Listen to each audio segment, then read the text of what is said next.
오늘은 이 고린도전서 12장의 말씀을 가지고 우리가 소외감이라고 하는 제목의 말씀을 나누려고 합니다. 지금부터 저는 여러분이 살면서 느끼는 하나의 감정에 대해 이야기할 겁니다.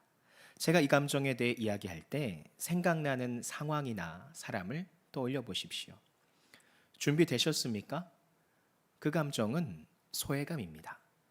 여러분이 살면서 소외감을 느꼈던 상황이나 사람을 떠올려 보십시오. 떠오르십니까? 소외감을 느꼈던 상황이나 사람이 떠오르십니까? 저는 두 사람이 떠오릅니다. 먼저 7살 어린이가 떠오르는데 지금 아이의 가족은 아버지의 생일을 맞아 생일 준비에 한창입니다. 어머님 부엌에서 음식을 하죠. 보글보글 미역국 끓이는 소리, 아버지가 좋아하는 고소한 기름 냄새가 나는 잡채를 버무리는 소리가 들리죠. 큰 누나는 어머니 옆에서 케이크를 만듭니다. 빵에 생크림을 얹고 그 위에 과일과 초콜릿을 얹고 마지막으로 아빠 사랑해요? 라고 글씨를 새깁니다. 어찌나 달콤하고 먹음직스러워 보이는지 벌써 군침이 돌 정도죠. 형과 작은 누나는 거실을 꾸밉니다. 현관문을 열면 꽃가루가 날리는 장치를 해놓고 거실까지 아름다운 촛불길도 만들어 놓죠. 그리고 벽에 아빠 생신 축하해요, 사랑해요 라고 데코레이션도 하고 있습니다. 이렇게 다들 아버지가 오기 전에 서둘러 준비하려고 분주하게 움직입니다. 이렇게 분주한 모습에 막내인 이 아이는 자기도 뭔가를 해야겠다 생각을 하죠. 그래서 마음을 단단히 먹고 뭘 하면 좋을까? 두리번거리면서 막 여기저기 묻고 다닙니다. 엄마, 내가 뭐 도울 거 없어? 누나, 내가 같이 도와줄까? 형, 내가 뭐 하면 좋겠어? 응? 나도 좀 알려줘. 그런데 가족들이 이렇게 말을 합니다. 야, 너 가만히 있는 게 도와주는 거야. 그냥 앉아서 TV나 봐. 아우, 제발 성가시게 굴지 말고 저리 좀 가. 이 말을 들은 아이는 시무룩합니다. 지금 이 아이는 소외감을 느낍니다. 또 한 명의 사람이 떠오릅니다. 바로 고린도 교회 한 성도입니다. 이 성도는 이방신을 섬기던 사람입니다. 이방 풍습을 따라 술과 음란한 문화를 즐겼죠. 그리고 신이 하나라며 궤변을 늘어놓는 그리스도인들을 괴롭혔습니다. 그러던 어느 날 고린도 교회 성도의 전도로 복음을 듣게 됩니다. 그 자리에서 자신을 전도한 그리스도인에게 욕을 한 바가지를 퍼부었습니다. 그리고 씩씩대며 집에 돌아온 이 사람은 화를 가라앉히고 잠을 청하죠. 그런데 잠이 오질 않습니다. 귀에 낮에 들은 얘기가 맴도는 거예요. 예수 믿으세요. 하나님의 아들 예수를 믿으세요. 하나님만 유일한 신입니다. 하나님의 아들 예수 그리스도를 믿어야 천국에 갈 수 있어요. 이 소리에 밤새 한숨 못 잔 이 사람은 무엇인가 홀린 듯 어제 만난 그리스도인을 찾아갑니다. 그리고 복음을 듣게 됩니다. 그리고 마침내 예수님을 영접합니다. 시간이 흘러 이 성도는 교회 구성원이 되고 세례를 받고 성도가 됩니다. 그리고 처음으로 성만찬에 참여를 하게 되죠. 모든 것이 감격스럽고 하나님 은혜에 눈물이 납니다. 그런데 모든 것이 만족스러운 이 성도에게 한 가지 고민이 생깁니다. 그 고민은 성령 받음의 증거인 방언을 받지 못한 거죠. 교회에 출석한 지 한참 지났는데 방언을 받지 못한 게 계속 신경 쓰입니다. 자신보다 늦게 들어온 성도들도 방언을 받는데 자신은 받지 못한 것이 속이 쓰리다 못해서 우울해지는 거예요. 그리고 방언받은 성도들이 부러워집니다. 그래서 자신의 믿음이 부족하다는 생각이 듭니다. 하나님이 원망스럽기까지 합니다. 이 성도가 이렇게 방언을 받지 못해 안달인 데는 이유가 있어요. 당시 고린도 교회는 여러 분쟁으로 몸살을 앓고 있었죠. 그중 하나가 어떤 성령의 은사가 더 중요한가에 대한 분쟁입니다. 고린도 교회 성도들 중 다수는 성령 받음의 증거가 방언의 은사라고 생각을 했죠. 그래서 방언의 은사가 제일이라고 생각을 한 겁니다.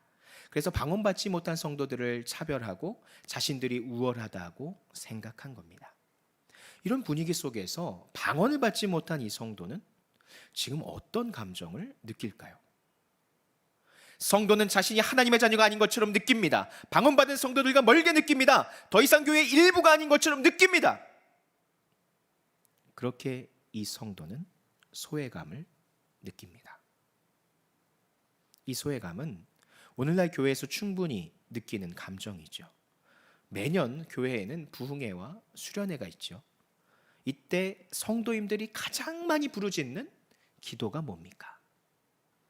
바로 성령 충만의 기도지요.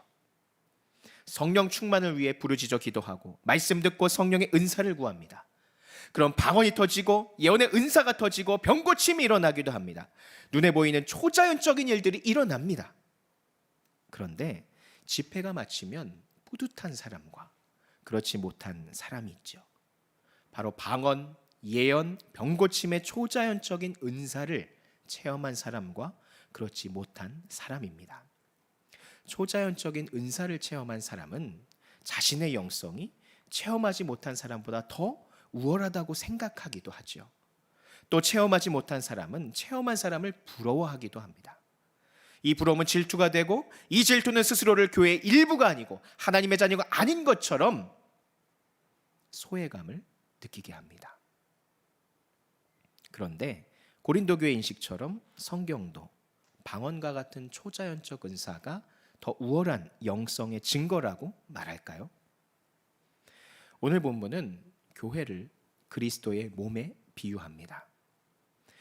교회의 모든 지체들은 한 성령으로부터 성령을 받았으며 하나님의 뜻대로 필요에 따라 다른 은사를 받았음을 말을 합니다. 그리고 이 은사는 특별히 우월한 것이 있다고 말하지 않죠. 21절을 보면 눈이 손더러 내가 너를 쓸데없다 하거나 또한 머리가 발더러 내가 너를 쓸데없다 하지 못하리라. 여기서 쓸데없다라는 말은 원어로 우크레이아, 곧 필요 없다 혹은 부족함이 없다라는 뜻입니다. 이걸 번역해서 의역을 하면 방언받은 한 성도가 방언받지 못한 성도에게 당신이 없어도 나는 부족함을 느끼지 못하니 당신은 필요 없는 존재입니다 라고 말할 수 없다는 거죠. 즉 초자연적 은사와 다른 은사들 모두 그리스도의 몸된 교회를 이루기 위해 필요하다는 거죠. 오늘날 교회에는 고린도 교회와 마찬가지로 은사나 지위에 따른 심리적 우월감과 소외감이 존재합니다. 그러나 본문의 말씀처럼 어느 한 은사가 다른 은사나 직분보다 우월하지 않습니다. 즉 우월감을 느낄 필요도 소외감을 줄 이유도 느낄 이유도 없다는 거죠. 이야기 하나 들려드리고 마무리를 하려고 합니다. 러시아에서 전해 내려오는 한 민화 이야기입니다. 에브 할아버지와 올가 할머니가 한적한 시골에 살고 있었죠. 이 노부부에게 손녀 카티아가 있었습니다. 카티아는 늘 말썽을 일으키는 장난꾸러기였죠. 눈 깜짝하면 집안을 엉망으로 만들기도 하고 마을을 돌아다니며 민폐를 끼치기도 했습니다.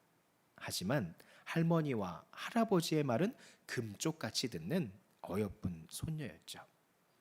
그리고 손녀뿐 아니라 개와 고양이도 함께 살았습니다. 이렇게 단란하고 평화롭게 살던 어느 날 점심을 짓기 위해 할머니가 할아버지에게 무 한 개만 밭에서 뽑아오라고 말을 합니다. 할아버지는 할머니의 말대로 밭으로 물을 뽑으러 갑니다. 그런데 무밭에서 엄청나게 큰 물을 발견합니다. 하도 신기해서 물을 뽑으려는데 꿈쩍도 하지 않은 거예요. 어허, 이거 왜 이렇게 안 뽑혀? 이런 적이 없었는데. 그리고 다시 한번 시도를 하죠. 으쌰! 그래도 안 뽑히네? 아유, 이거 할멈을 불러야겠어. 그래서 할머니를 불러 함께 뽑아봅니다. 할멈, 힘 세게 줘야 돼. 알았지? 하나, 둘, 으쌰! 아유, 이거 안 뽑히네. 아유, 집에 있는 것들 다 불러야겠어.